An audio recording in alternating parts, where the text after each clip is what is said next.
para di nila malaman ang tunay na naganap, na ikaw at ako ay hindi na.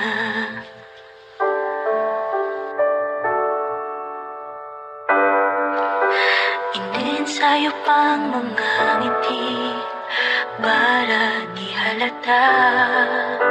Damdamin ko'y pinipigil, sa loob umiiyak, dahil ikaw at ako ay hindi na.